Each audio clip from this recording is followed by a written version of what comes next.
அதிமுக ஆட்சியில் கொண்டுவரப்பட்ட பல்வேறு மக்கள் நலத்திட்டங்களை திமுக அரசு கிடப்பில் போட்டுள்ளதாக குற்றம் சாட்டியுள்ள எதிர்க்கட்சித் தலைவர் எடப்பாடி பழனிசாமி திமுக பாஜக இடையே ரகசிய கூட்டணி இருப்பதாக விமர்சித்தார்.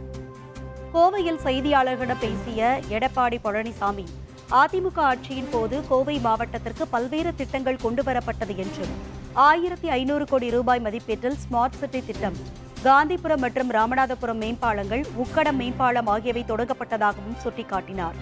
திமுக ஆட்சிக்கு வந்ததும் பல்வேறு திட்டங்கள் கிடப்பில் போடப்பட்டுள்ளதாக குற்றம் சாட்டிய அவர், கலைஞர் நினைவு நாணய வெளியீட்டு விழாவில் மத்திய அமைச்சர் மற்றும் பாஜகவினர் கலந்து கொண்டிருப்பது திமுக பாஜக இடையே உள்ள ரகசிய கூட்டணியை வெளிப்படுத்துகிறது எனவும் விமர்சித்தார். பாரதிய ஜனதா கட்சிக்கும் திமுகவும் ரகசிய உறவு இருப்பது என்பது வெட்ட வெளிச்சமாகிவிட்டது. ஒவ்வொரு ஆண்டும் மேதகு ஆளுநர் அவர்கள் தேநீர் விருந்து கொடுப்பது வழக்கம். அந்த அடிப்படையில் இந்த ஆண்டு கொடுப்பதாக அறிவித்தார். ஆனால் திமுக கட்சி இந்த தேநீர் விருந்தில் கலந்து கொள்ளாது என்று அறிவித்தாங்க.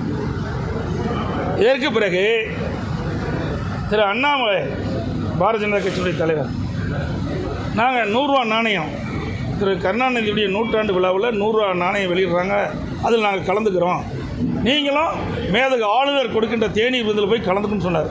உடனே போய் திரு ஸ்டாலின் கலந்துக்கிறார். அப்போ திமுக சார்பாக என்ன அறிக்கை வெளியிடுறாங்க?